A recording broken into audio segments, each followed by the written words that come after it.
ये आदमी उम्र की सीमाएं पीछे छोड़ चुका, फिर भी रेंजर सिलेक्शन की आग में कूद पड़ा है। ट्रेनर ने प्रोफाइल देखी और आंखें फटी रह गईं। उम्र तो लिमिट से कब की बाहर थी। मेडिकल टेस्ट में भी ये कई बार धराशायी हो चुका था। ट्रेनर की नजर पड़ी, ये बंदा पहले भी फौजी रहा है, तो उसने इसे लीडर बनाना चाहा, मगर आदमी ने तुरंत इनकार कर दिया। ट्रेनर ने ज्यादा सोचा नहीं और इसे सीधा 81 नंबर का बैच थमा दिया। सारे चुने हुए सैनिक मैदान में जमा हुए और मेजर ने सख्त नियम सुना दिए। 8 हफ्ते ऐसी ट्रेनिंग जो नरक से कम नहीं, दिमाग और शरीर का ऐसा भयंकर इम्तिहान कि रूह कांप उठे। जो आखिर तक टिकेंगे, बस वही 24 घंटे वाले उस फाइनल टेस्ट में हिस्सा लेंगे, जिसे डेथ मार्च या मौत का सफर कहते हैं। और जो फिनिश लाइन पार करेगा, बस वही असली रेंजर बनेगा। फिर शुरू हुई वो खौफनाक ट्रेनिंग। रोज भारी वजन उठाकर गधों की तरह दौड़ना, बर्फ जैसे ठंडे पानी में तैरना, मौत जैसे रास्तों को पार करना, यही रोजमर्रा बन गया। इतना भयंकर फिजिकल टॉर्चर कि किसी के भी पसीने छूट जाएं। आंधी हो, तूफान हो, बारिश हो, ट्रेनिंग एक पल को भी नहीं रुकती थी। हालत ये कि कुछ लोग एक हफ्ता भी नहीं झेल पाए और उन्हें उठाकर ट्रेनिंग कैंप से बाहर फेंक दिया गया। कुछ लोग जबरदस्ती टिके रहे, मगर खराब परफॉर्मेंस के हिसाब से उन्हें भी कभी भी बाहर का रास्ता दिखा दिया जाता था। और वो ज्यादा उम्र वाला पुराना फौजी, अपना 81 नंबर भाई साहब, सबसे गजब का परफॉर्मेंस दे रहा था। हर टेस्ट में उसके नंबर टॉप पर। हाथापाई में भी कोई उसे चारों खाने चित नहीं कर सकता था। दर्जनों किलो वजन उठाकर दौड़ते वक्त जब बाकी लोग आधा रास्ता ही पार कर पाते, ये भाई दौड़ पूरी करके वापस भी आने लगता था। कसम से लगता था जैसे ये इसी काम के लिए बना हो। साथी ताने मारते, मगर उसे किसी की परवाह नहीं थी। न किसी से बात, न रात को नींद, बस पागलों की तरह हर काम अकेले करता रहता। सबको लगा पक्का इस बंदे को कोई गहरा सदमा लगा है। चौथे हफ्ते की शूटिंग ट्रेनिंग आते आते हर किसी को इस 81 नंबर वाले की दिल से तारीफ करनी ही पड़ी। ट्रेनिंग शुरू होने से पहले सबको लगता था कि वही सबसे बड़े तोपची हैं, मगर जब ट्रेनर ने पूछा कि असली जंग के मैदान में कौन गया है, तो बस गिने चुने लोगों ने हाथ उठाया, और वो भी सिर्फ प्रैक्टिस वाले निकले। असली जंग में कोई नहीं गया था। ट्रेनर ने तो सबके मुंह पर ही उनकी जमकर बेइज्जती कर दी। तभी 81 नंबर के मुंह से स्पार्ट का नाम सुनते ही ट्रेनर के तोते उड़ गए और बाकी लोग भी फटी आंखों से उसे घूरने लगे। भाई, ये स्पार्ट मिडिल ईस्ट में तैनात एक फ्रंट लाइन यूनिट है। सबसे खूंखार, सबसे जानलेवा मिशन पूरा करती है। कोई एरे गहरे बच्चों का खेल नहीं। शायद उस ट्रेनर ने भी अपनी जिंदगी में ऐसा कुछ नहीं देखा था। ट्रेनिंग शुरू होते ही 81 नंबर की निशानेबाजी ने एक बार फिर सबके होश उड़ा दिए। उसकी बंदूक से निकली हर गोली सीधे निशाने के चीथड़े उड़ा रही थी। सारे फौजी इस भगवान जैसे बंदे के बारे में ही बातें करने लगे। तभी टीवी पर एक न्यूज आई। स्पेस वालों ने देखा है एक बहुत बड़ा पत्थर अंतरिक्ष से धरती की तरफ तेजी से आ रहा है। सरकारी लोग कह रहे थे कि इससे कोई खतरा नहीं, इसलिए किसी ने इस पर ज्यादा ध्यान नहीं दिया। पर उन्हें क्या पता था कि आगे चलकर ये चीज उनके लिए साक्षात मौत बनकर आने वाली है। जैसे जैसे वक्त बीता, ट्रेनिंग और भी ज्यादा खूंखार हो गई। खड़ी चट्टानों से उतरना, बम फोड़ना, बंद कमरों में घुसकर मारधार करना, असली जंग जैसी प्रैक्टिस, ये सब इनके लिए रोज के नाश्ते जैसा हो गया। देखते ही देखते 6 हफ्ते बीत गए और आधे से ज्यादा फौजी दुम दबाकर भाग गए। इससे पहले कि बचे हुए लोग थोड़ा सांस ले पाते, उन्हें पानी के अंदर भारी वजन लेकर चलने वाला एक नया खौफनाक टेस्ट देना पड़ा। 81 नंबर हर काम परफेक्ट करता था, लेकिन इस बार पानी में जाते ही उसकी हालत खराब होने लगी और वो मरने की कगार पर आ गया। असल में टेस्ट के बीच ही उसके दिमाग में कुछ पुरानी बातें घूमने लगी, वो खौफनाक यादें जिनसे वो सबसे ज्यादा भागता था। उस पुराने मिशन में उसने अपने सगे भाई को आंखों के सामने तड़प तड़प कर मरते देखा था। दोनों ने वादा किया था कि एक साथ रेंजर बनेंगे, लेकिन मौत ने उन दोनों को हमेशा के लिए जुदा कर दिया था। जब 81 नंबर को होश आया तो मेजर ने ये सब देख लिया था, इसलिए उसने तुरंत उसे अपने ऑफिस में बुलाया। हालांकि मेजर को पता था कि 81 नंबर में बहुत दम है, लेकिन चाहे वो कितना भी ढांसू क्यों ना हो, उसका दिमाग अभी शांत नहीं था, जो एक रेंजर के लिए बहुत बड़ा खतरा था। मेजर ने तय किया कि 81 नंबर खुद ही साइन करके इस सिलेक्शन से दफा हो जाए। 81 नंबर जानता था कि मेजर अपनी जगह सही है, लेकिन रेंजर बनना तो उसके मरे हुए भाई का आखिरी सपना था, जिसे उसे हर हाल में पूरा करना ही था। इसलिए उसने साफ साफ साइन करने से मना कर दिया। मेजर का भी सिर दर्द हो गया था, इसीलिए उसे इस बंदे को बाहर निकालने के लिए कोई दूसरा जुगाड़ सोचना पड़ा। जैसे ही आखिरी बैच को बाहर किया गया, 81 नंबर का सामना फाइनल टेस्ट से हुआ। मेजर ने बचे हुए सभी लड़कों को इकट्ठा किया और उन्हें गेम के खतरनाक रूल समझाए। एक सीक्रेट फाइटर जेट दुश्मन के इलाके में गिर गया है। रेंजर्स को जाकर वहां छानबीन करनी है और बचाव मिशन पूरा करना है। उन्हें एक दे हुए टाइम के अंदर उस फाइटर जेट को खोजना है और उसे बम से उड़ा देना है, ताकि दुश्मन के हाथ कोई सीक्रेट सीक्रेट जानकारी न लगे। इसके बाद उन्हें दुश्मन के मेन अड्डे का सही पता लगाना है और भयंकर सिक्योरिटी के बीच फंसे हुए अपने पायलट को भी जिंदा बचाकर लाना है। इस पूरी प्रैक्टिस के दौरान अगर वे ट्रेनर के बिछाए गए सारे खौफनाक जालों और हमलों से बच जाते हैं और 24 घंटे के अंदर उन दोनों मिशनों को पूरा करके सही सलामत फिनिश लाइन पार कर लेते हैं तो वे एक असली रेंजर बन जाएंगे। फटाफट सबने अपना बोरिया बिस्तर बांधा और इस आखिरी खूनी मिशन के लिए निकल पड़े। इसके तुरंत बाद 2 हेलीकॉप्टर उन्हें सीधे पहाड़ों में छोड़ आए। 81 नंबर को आगे करके वे सब एक घने जंगल में घुस गए। लोकेशन ट्रैक करने वाले साथी ने लगभग सही जगह का अंदाजा लगा लिया। कई घंटों के थका देने वाले सफर के बाद वे आखिर में उस बॉर्डर वाले इलाके में पहुंच ही गए। इतनी दूर पैदल चलने के बाद 7 नंबर ने अपनी एनर्जी बचाने के लिए थोड़ा आराम करने को कहा, लेकिन अभी कुछ ही मिनट बीते थे कि एक जोरदार धमाके ने उन्हें बुरी तरह चौंका दिया। आसमान से अचानक कुछ मोर्टार के गोले आकर गिरे। सबको लगा कि ये ट्रेनर का ही काम है ताकि वे लोग रुके नहीं और लगातार आगे बढ़ते रहे। इसलिए बिना ज्यादा सोचे समझे सब तुरंत उठे और अपने रास्ते पर चल दिए। अगली सुबह टीम आखिरकार अपनी मंजिल वाले इलाके में पहुंच गई। 7 नंबर ने दूरबीन से देखा और उसे नदी के किनारे लोहे का एक अजीब सा ढांचा खड़ा दिखा। उसे लगा कि पक्का यही वो सीक्रेट जेट है जिसे बम से उड़ाना है। लेकिन जो बंदा लोकेशन ट्रैक कर रहा था उसने बताया कि ये चीज तो असली लोकेशन से अभी भी कुछ 100 मीटर दूर है। 81 नंबर को दाल में कुछ काला लगा और उसने तुरंत रेडियो वाले को कहा कि सीनियर से बात करके कंफर्म करो। लेकिन रेडियो में बिल्कुल भी सिग्नल नहीं था और उसमें से अजीब सी डरावनी आवाजें आ रही थीं। सबको लगा कि ये भी ट्रेनर का ही बिछाया हुआ कोई तगड़ा जाल है ताकि वो देख सके कि ये लोग मुश्किल वक्त में क्या करते हैं। फिर 81 नंबर के पीछे पीछे टीम पहाड़ के नीचे पहुंची और कई छोटे छोटे ग्रुप में भटककर उस जेट के पास छिपते हुए आगे बढ़ने लगी। अचानक 81 नंबर को दूर कहीं कुछ चमकता हुआ दिखा। उसे लगा कि कोई ट्रेनर घात लगाकर बैठा है, इसीलिए उसने वाइस कैप्टन को इशारा किया कि वो खुद वहां जाकर देखेगा। लेकिन भाई जैसे ही वो वहां से गया उसके साथियों ने उस लोहे के ढांचे पर चारों तरफ बम फिट कर दिए। उधर 81 नंबर उस चमकने वाली जगह पर गया तो उसने देखा कि वहां सच में एक फाइटर जेट पड़ा था। अरे बाप रे, अगर असली फाइटर जेट ये है तो वो पहले वाली चीज क्या थी? 81 नंबर को तुरंत बड़े खतरे का एहसास हो गया, लेकिन तब तक बहुत देर हो चुकी थी। धमाके की आवाज सुनते ही 81 नंबर के पसीने छूट गए और वो तेजी से वापस भागा। जब वो वापस पहुंचा तो उसने देखा कि लोहे का वो बड़ा सा ढांचा इतने सारे बमों से घिरे होने के बाद भी बिल्कुल टकाटक था। उस पर एक खरोंच तक नहीं आई थी। जब सब हैरान होकर उसे देख रहे थे तभी उस चीज में हलचल हुई और वो ट्रांसफॉर्मर की तरह अपना रूप बदलने लगा। उस मशीनी राक्षस ने एक ही फूंक में लोगों को हवा में उड़ा दिया। कसम से ये बहुत ही खूंखार था। मिशन में रायता फैलने के कारण टीम को दुम दबाकर भागना पड़ा। वे भागते भागते एक चट्टान के किनारे पर आ गए। जब सबने पीछे मुड़कर देखा तो उन्हें एक गोल सी चीज नीचे गिरती हुई दिखाई दी। भाई ये क्या बवाल है? धमाके से सब के सब चट्टान से नीचे उड़ गए। पहाड़ की ढलान इतनी सीधी थी कि वे बस बिना किसी ब्रेक के नीचे की तरफ लुढ़कते ही जा रहे थे। उनके पास रुकने का कोई चांस ही नहीं था। अच्छी बात यह रही कि अपना 81 नंबर तो इस कहानी का हीरो है, इसलिए उसे कोई जानलेवा चोट नहीं आई। बस उसकी 2 उंगलियां मुड़ गईं। उसने दर्द सहते हुए उन्हें जबरदस्ती सीधा किया और फिर तेजी से अपने साथी के पास दौड़ गया और उसकी चीख को दबाने के लिए उसका मुंह कसकर बंद कर दिया। उन्हें अभी बिल्कुल शांत रहने की जरूरत थी। इसके बाद दोनों ने घायल साथियों को घसीटकर ढलान के नीचे पहुंचाया। वाइस कैप्टन 7 नंबर को लगा कि उन्हें तुरंत हेडक्वार्टर से मदद मांगनी चाहिए। 81 नंबर ने यह सुनकर तय किया कि वो रेडियो ढूंढने के लिए अकेले ही पहाड़ पर वापस जाएगा। लेकिन जैसे ही वो ऊपर चढ़ा उसने देखा कि पूरी जगह धमाके से मलबे में बदल चुकी है। मारे गए साथियों के शरीर के टुकड़े इधर उधर बिखरे पड़े थे। वे रेडियो वाले के पास गए लेकिन देखा कि वो भी रेडियो के साथ परलोक सिधार चुका है। तभी उसे दूर कुछ हलचल दिखी। वो उनका एक जिंदा बचा साथी था। जैसे ही वो उसे बचाने जाने वाला था तभी वो मशीनी मॉन्स्टर फिर से आ धमका। उसने दूर से ही उस साथी पर निशाना साधा और बस एक ही तोप के गोले से बेचारा साथी जलकर राख बन गया। 81 नंबर ने जब ये खौफनाक मंजर देखा तो वो समझ गया कि दुश्मन अभी भी उन्हें ही ढूंढ रहा है। वो जल्दी से ढलान के नीचे वापस भागा ताकि बचे हुए साथियों को वहां से निकाल सके। लेकिन ढलान के नीचे फिर से एक गहरी खाई थी, इसलिए टीम 2-2 के ग्रुप में बंट गई और रस्सी के सहारे नीचे उतरने लगी।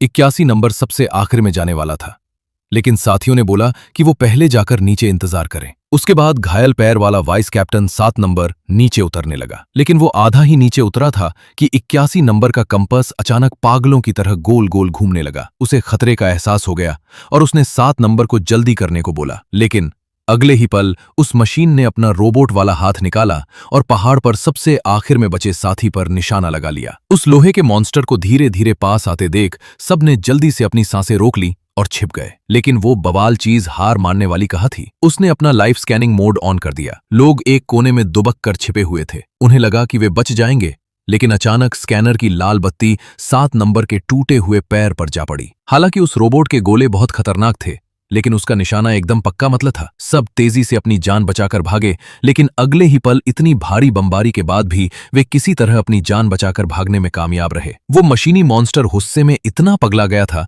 कि उसके सिर से धुआं निकलने लगा। दूसरी तरफ जब सब एक पहाड़ी के पीछे पहुंचे तो वे दिमाग लगाने लगे कि आखिर ये चीज आई कहां से है। किसी को लगा कि ये पक्का चाइना वालों का बनाया हुआ कोई सीक्रेट हथियार है, क्योंकि बस उन्हीं के पास ऐसी खतरनाक टेक्नोलॉजी और पावर है। जैसे जैसे 7 नंबर की चोट का दर्द बढ़ता गया, उन्हें अपनी स्पीड बढ़ाकर पास के गांव तक पहुंचना था, जहां ट्रेनर्स की एक टीम तैनात थी। लेकिन एक घने जंगल को पार करने के बाद एक उफनती हुई नदी ने उनका रास्ता रोक लिया। पानी का बहाव बहुत ज्यादा तेज था और सब थोड़ा डर रहे थे, लेकिन उनके पीछे वो लोहे का मॉन्स्टर पड़ा था, इसलिए उन्हें ये पार करना ही था। 81 नंबर ने बोला कि वो पहले तैर कर दूसरी तरफ जाएगा और रस्सी बांध देगा, फिर बाकी लोग रस्सी पकड़कर पार कर सकते हैं। ये बोलकर उसने अपना कंपास एक पेड़ पर फंसा दिया और साथियों से कहा कि वे इस पर नजर रखें। अगर कंपास घूमने लगे तो सब बिना सोचे नदी में कूद जाना, क्योंकि उस मॉन्स्टर की तोप से उड़ने से लाख गुना अच्छा है नदी में डूब कर मरना। पूरी तैयारी करने के बाद 81 नंबर ने सीधे छलांग मार दी, लेकिन पानी का बहाव इतना तेज था कि नीचे जाते ही वो पानी में बह गया और पल भर में ही आंखों से ओझल हो गया। सबको लगा कि भाई तो गया। वे रोने ही वाले थे कि अचानक नदी के उस पार एक बड़ा सा हाथ दिखाई दिया। भाई, वो बंदा सच में किसी सुपरमैन से कम नहीं था। कुछ देर सांस लेने के बाद 81 नंबर ने पेड़ से रस्सी बांध दी और बाकी लोग दूसरी ओर रेंगते हुए आने लगे। आमतौर पर यह काम उनके लिए बाएं हाथ का खेल था, लेकिन आज उनके साथ एक घायल बंदा भी था। जब वे आधे से ज्यादा पार कर चुके थे तो 7 नंबर का स्ट्रेचर रस्सी की 2 गांठों के बीच में जाकर फंस गया। 15 नंबर ने कितनी भी ताकत लगाई, वो उसे खींच नहीं पाया, इसलिए उसे वापस जाकर अपने हाथों से उसे उठाना पड़ा। लेकिन अगले ही पल इस खतरनाक घड़ी में 81 नंबर को खुद उसे बचाने के लिए जाना पड़ा। लेकिन 44 नंबर भी उसे बचाने के लिए रस्सी पर चढ़ गया। अचानक एक ही रस्सी पर 4 लोग लटक गए। जो साथी रस्सी खींच रहा था उसकी हालत खराब हो गई, इसलिए उसने कंपास देख रहे साथी को मदद के लिए बुला लिया। लेकिन भाई, उसके जाते ही वो कंपास फिर से पागलों की तरह घूमने लगा। बस एक ही गोले में सारे के सारे लोग नीचे पानी में जा गिरे और नदी की तेज धार के साथ बहने लगे। लेकिन 81 नंबर का पैर रस्सी में पूरी तरह उलझ गया और वो वहीं फंस गया। जब उसने देखा कि वो लोहे का मॉन्स्टर उसके पास आ रहा है तो उसने जल्दी से अपना चाकू निकाला, रस्सी काट दी और एकदम लास्ट मोमेंट पर बचने में कामयाब रहा। लेकिन जैसे ही वो सांस लेने के लिए पानी से ऊपर आया, उस मॉन्स्टर ने उस पर निशाना साध लिया। जल्दी से फिर पानी के नीचे छिप गया। शुक्र है किस्मत अच्छी थी कि वो पानी के तेज बहाव की मदद से उस मॉन्स्टर की नजरों से बच निकला। अचानक उसने दूर बहते हुए 7 नंबर को देखा। वो कुत्ते की तरह हाथ पैर मारता हुआ उसके पास पहुंचा और अपने साथी को पकड़ लिया। उन्हें लगा कि अब वे एकदम सेफ हैं, लेकिन तभी उनके सामने एक बहुत बड़ा झरना आ गया। इस सैकड़ों मीटर की ऊंचाई से वे एक के बाद एक सीधे नीचे गिर गए। 81 नंबर ने अपने घायल साथी का साथ नहीं छोड़ा। उसने अपनी पूरी ताकत लगाकर उसे पानी के ऊपर उठाया, जबकि वो खुद धीरे धीरे ने उसे बचा लिया। अब उन्हें अपनी मंजिल तक पहुंचने के लिए एक पूरा पहाड़ और पार करना था। कुछ देर आराम करने के बाद उन्होंने फिर से चलना शुरू किया। अधमरे और बुरी तरह थके हुए एक बड़े से जंगल को पार करने के बाद वे आखिरकार बेस कैंप पर पहुंचने ही वाले थे। लेकिन वहां पहुंचते ही उनके होश उड़ गए। उन्होंने देखा कि सब कुछ मलबे में बदल चुका है और सारे ट्रेनर्स जलकर कोयला हो चुके हैं। किसी को कुछ पल्ले नहीं पड़ रहा था। वो मॉन्स्टर तो उनके पीछे पड़ा था ना, फिर वो बेस पर कब आ गया? 81 नंबर को इसका कारण समझ आ गया। उसने दूर धुआं उगलते बर्फीले पहाड़ की तरफ उंगली दिखाते हुए अंदाजा लगाया कि वो मॉन्स्टर पक्का वहीं से गिरा होगा और उसने रास्ते में ही बेस को तबाह कर दिया। साथियों को पहले टीवी पर सुनी हुई न्यूज याद आई। क्या ये वही उल्कापिंड है जो धरती पर गिरा था? इसका सीधा सा मतलब था कि ये चीजें एलियन हमलावर हैं और वे लोग इन एलियंस का शिकार हैं। उनके पास डरने या घबराने का बिल्कुल टाइम नहीं था। उन्हें जल्दी से बेस पर वापस जाना था। अच्छी बात यह थी कि वहां एक बख्तरबंद गाड़ी खड़ी थी। सबने मिलकर दम लगाया और गाड़ी को मलबे से बाहर निकाल लिया। लेकिन जब वे गाड़ी में चढ़ने ही वाले थे, आसमान में एक लाल रंग का फ्लेयर चमका। सब जल्दी से गाड़ी में घुस गए, लेकिन अंदर जाते ही 15 नंबर ने देखा कि गाड़ी में तो एक भी गोली या बम नहीं है। उसने बिना कुछ सोचे समझे गोला बारूद लेने के लिए वापस मलबे की तरफ दौड़ लगा दी। लेकिन खतरा उनके सिर पर मंडरा रहा था। वो तेजी से गोला बारूद उठाकर वापस गाड़ी की तरफ भागा। साथियों ने तुरंत गाड़ी का दरवाजा बंद कर लिया, लेकिन तभी वो खूंखार मॉन्स्टर उनके एकदम सामने आ गया। 44 नंबर तो डर के मारे लगभग पैंट में ही मूतने वाला था। उसने एक्सीलेटर को पूरा दबाया और पूरी ताकत से गाड़ी को रिवर्स में भगाने लगा और साथ ही उस मॉन्स्टर पर पागलों की तरह अंधाधुंध गोलियां चलाने लगा। लेकिन उस मॉन्स्टर को बमों से भी कुछ नहीं होता था, तो इन छोटी मोटी गोलियों का क्या ही होगा, ये तो उसके लिए बस गुदगुदी जैसी थी। इसके उल्टे मॉन्स्टर ने 2 गोले दागे और इनकी गाड़ी लगभग कबाड़ होने ही वाली थी। अच्छी बात थी कि 44 नंबर की ड्राइविंग एकदम ठाकर थी। उसने एक जबरदस्त कट मारकर गाड़ी मोड़ी और उसके ज्यादातर हमलों से बच गया, वरना उन्हें पता भी नहीं चलता कि वे कब ऊपर पहुंच गए। उन्हें लगा कि वे बच निकले हैं, लेकिन तभी मॉन्स्टर ने फिर से अपना लॉन्चर खड़ा किया और उनकी बख्तरबंद गाड़ी के रास्ते में ढेरों गोल गोल बम गिरा दिए। धमाकों के कारण गाड़ी पहाड़ी के नीचे लुढ़क गई, जिससे वे उस मॉन्स्टर से और दूर हो गए। उन्होंने अभी चैन की सांस ली ही थी कि देखा वो मॉन्स्टर पहाड़ की चोटी पर उनका ही इंतजार कर रहा है। बख्तरबंद गाड़ी को आते देख मॉन्स्टर ने एक लंबी छलांग मारी और सीधे उनके सामने आकर खड़ा हो गया। फिर उसने अपना बड़ा सा मुंह खोला और एक भयानक नीली लेजर वाली तोप दागी। उन्हें पलटवार करने का कोई ना कोई जुगाड़ तो खोजना ही था। 81 नंबर ने जमीन से एक अजीब सी बंदूक उठाई, उसे घुमाया और पहाड़ की तरफ अंधाधुंध फायरिंग शुरू कर दी। 81 नंबर तो अपनी किस्मत से बच गया, लेकिन उसके साथियों की बहुत बुरी मौत हुई। वे सब के सब जलकर राख हो गए।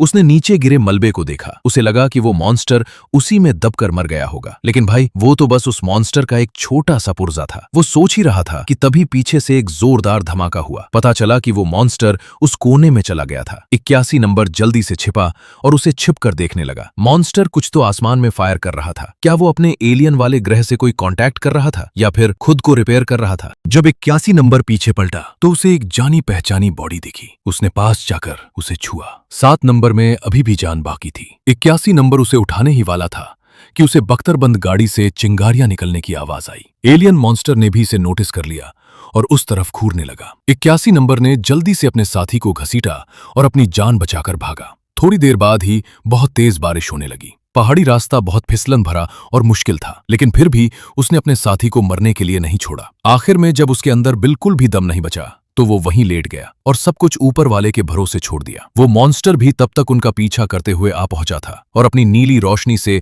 हर तरफ जिंदा इंसानों को स्कैन कर रहा था। 81 नंबर बस हार मानने ही वाला था कि दूर एक बड़ी सी कन ने उसका ध्यान खींचा। वो एक खदान थी। 81 नंबर ने थोड़ा दिमाग दौड़ाया, मॉन्स्टर के सिर से निकलते हुए सफेद धुएं को देखा और उसे अचानक एक तगड़ा आइडिया आ गया। उसने 7 नंबर को एक बड़े से पेड़ के पीछे छिपा दिया। उसे बोला कि बिल्कुल भी आवाज मत करना और उसके लौटने का वेट करना। फिर वो खदान में घुसा जहां एक परिंदा भी नहीं था, लेकिन अच्छी बात यह थी कि वहां सारे के सारे टूल्स और मशीनें मौजूद थीं। वहां एक बड़ा सा बुलडोजर था, एक सिग्नल वाली गन थी और वो टावर गन भी एकदम चालू हालत में थी। 81 नंबर के अंदर तुरंत फुल कॉन्फिडेंस आ गया। दूसरी तरफ वो मॉन्स्टर 7 नंबर के एकदम करीब पहुंच गया था। जैसे ही उसने अपना स्कैनर ऑन किया, दूर आसमान में एक लाल रंग का सिग्नल फ्लेयर चमका, जिसने एकदम सही टाइम पर मॉन्स्टर का ध्यान अपनी ओर खींच लिया और वो मुड़कर उस तरफ चला गया। किस्मत का धनी 7 नंबर एक बार फिर मौत को चकमा दे गया। जल्द ही मॉन्स्टर खदान के ठीक ऊपर पहुंचा और उसने फिर से अपनी लाइफ स्कैनिंग चालू कर दी। उसे क्या पता था कि उसके पैरों के नीचे मौत का सामान पहले से ही बिछा हुआ है। एक जोरदार धमाके के साथ वो मॉन्स्टर धड़ाम से जमीन पर गिर पड़ा। वो मुश्किल से खड़ा ही हो पाया था कि 81 नंबर बड़ा सा बुलडोजर दौड़ाते हुए एकदम सामने आ गया। तोपों के गोलों की बारिश के बीच 81 नंबर ने अपनी पूरी ताकत लगाकर उस मॉन्स्टर को चट्टान की दीवार से ले जाकर चिपका दिया। यही उसका बिछाया हुआ मास्टर प्लान था। जैसे ही उसने बटन दबाया, टावर कन से ढेर सारे भारी पत्थर गिरे और सीधा मॉन्स्टर के एग्जॉस्ट पाइप धुआं निकलने की जगह पर जाकर गिरे। अगर सारे छेद बंद हो जाएं, तो उसका दम घुटकर ही वो मर जाएगा। लेकिन वो मॉन्स्टर भी कोई कच्चा खिलाड़ी नहीं था। उसने अपनी पीठ वाले रॉकेट चालू किए और बुलडोजर को पीछे की तरफ धकेल दिया। थोड़ी दूर पीछे धकेलने के बाद मॉन्स्टर ने अपना बड़ा सा मुंह खोला और अपना सबसे खतरनाक वाला लेजर हमला के करने के लिए पावर इकट्ठा करने लगा। 81 नंबर जानता था कि अब तो आर पार की खेलनी ही पड़ेगी। उसने मशीन का एक्सेलरेटर फिर से पूरा दबाया और उस पर चढ़ दौड़ा। मॉन्स्टर का वो बड़ा हमला बीच में ही फुस हो गया और वो फिर से दीवार से जाकर चिपक गया। अब वो बिल्कुल भी हिलडुल नहीं सकता था। 81 नंबर ने मौका देखते ही फिर से बटन दबा दिया। बस कुछ ही पलों में उस मॉन्स्टर का एग्जॉस्ट पाइप पूरी तरह से चौक हो गया। वो समझ गया कि अब वो यहां से बचकर नहीं निकल सकता, इसलिए उसने अपना आखिरी दाम खेल दिया। 81 नंबर जल्दी से गाड़ी से कूद गया और इस तरह बाल बाल बच गया। सांस न ले पाने के कारण उस मॉन्स्टर का चेहरा एकदम लाल टमाटर हो गया और वो किसी भी पल फटने ही वाला था। क्या सब खत्म हो गया? भाई इतना आसान नहीं था। मॉन्स्टर के अंदर भरे हुए सारे गोल वाले बम बाहर गिर पड़े और चारों तरफ फैल गए। 81 नंबर तेजी से अपनी जान बचाकर भागा और धमाके से बस 1 सेकंड पहले चट्टान के ऊपर चढ़ने में कामयाब हो गया। इस तरह 81 नंबर बिना कुछ किए फ्री में जीतने वाले 7 नंबर को अपनी पीठ पर लादकर रेंजर बेस कैंप की ओर चल पड़ा। सालों पहले वो अपने सगे भाई को नहीं बचा पाया था, जिसका पछतावा उसे पूरी जिंदगी रहा। अच्छी बात यह रही कि इस बार वो अपने साथी को बचाने में कामयाब रहा और शान से रेंजर की फिनिश लाइन तक पहुंच गया। बड़े अफसरों को जिंदा लौटे इन दोनों बंदों पर यकीन ही नहीं हो रहा था। मेजर ने खुद आकर उनसे माफी मांगी। उन्होंने बताया कि वे उन्हें ढूंढने इसलिए नहीं जा पाए क्योंकि बेस पर भी उन एलियन मॉन्स्टर्स ने तगड़ा हमला कर दिया था, जिसमें उनकी आधी फौज मारी गई। असल में जिसे सब एक आम उल्कापिंड मान रहे थे, वो धरती पर गिरते टाइम टूट गया था और उसमें से अनगिनत एलियन मॉन्स्टर्स निकले थे। वे पूरी दुनिया के इंसानों को खत्म करना चाहते हैं। दुनिया भर के बड़े देशों ने एक इमरजेंसी मीटिंग बुलाई। दुनिया के सभी देशों ने अपने आपसी झगड़े भुलाकर एक ग्लोबल मिलिट्री फौज बनाई ताकि वे इन एलियंस को उनकी नानी याद दिला सकें। 81 नंबर ने उस मॉन्स्टर को मारने का अपना एकदम सॉलिड एक्सपीरियंस सभी फौजों के साथ शेयर किया। उसने एलियन हमलावरों को हराने में इंसानों के लिए एक ऐसा काम किया जिसे कोई कभी भुला नहीं पाएगा। मेजर को उस पर बहुत ज्यादा गर्व महसूस हुआ। उन्होंने रेंजर वाला बैच निकाला और उसे 81 नंबर की वर्दी पर लगा दिया। इस पल वो फाइनली एक असली रेंजर बन गया और उसने अपने भाई से किया हुआ वादा पूरा कर दिया। तो भाइयों, इस बार यही वीडियो खत्म होता है। इसे बनाने में बहुत ज्यादा मेहनत लगी है, इसलिए यार लाइक, शेयर और सब्सक्राइब करना बिल्कुल मत भूलना। मिलते हैं अगली वीडियो।